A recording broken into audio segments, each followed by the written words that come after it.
Right then guys, we have a new toy arrived. So, I've had various TIG welders over the years, and some good, some bad, but they're all, never really had a super posh one. And the guys at Inverter Fusion have hooked us up with one of these. So, Lincoln Aspect 300, AC/DC. So, 300 amp, really super posh welder. As you know, we do a lot of TIG welding here, bits of everything really, alloy, steel, stainless, exhaust, all sorts of oddball stuff. Had it for about 2 weeks now. Used it on various stuff, and it's really good.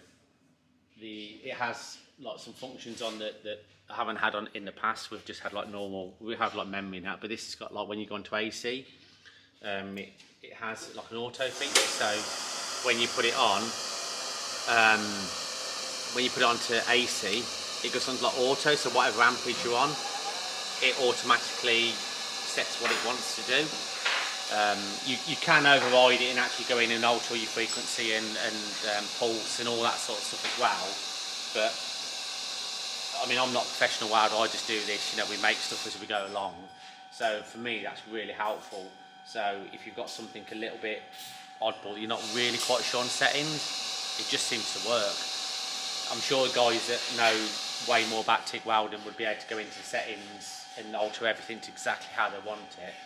But for 99% of the stuff, put it on auto and it just does it. It's really good. And then on DC, you've got all your pulse settings, basically everything you would expect from this sort of class of welder.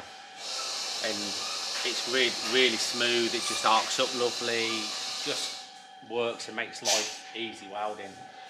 And you've got, with it being 300 amp, it's a much bigger welder than I have had before, so rather than running at the top end of its capabilities, we're sort of like, we haven't had it above halfway yet, even on some of the really big stuff.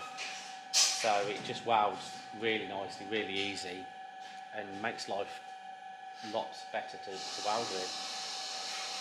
Comes with obviously all different torches. We've got the little flex head torch, then we've got the bigger torch for doing the thicker stuff. Also comes with all nice welding jackets and helmets and posh gloves for them guys out there that don't like the welding alloy ones. Alloy gloves? Sorry, orange gloves even, yeah. People always moan about that. So, really good. Just makes life, particularly for somebody like myself who does a lot of welding but not necessarily a TIG welding expert by any means. Because you can spend days doing settings, if you're doing like 100 of a part, you tend to get the setting really down to a fine art. But like for instance, we're welding this up today, so I've got to do a bit of welding on this bar here, this linkage. We're only ever going to do one of these, so you haven't got time to spend hours and hours playing with settings. You want it to work pretty much straight off, which it seems to do. So really happy with it, very good.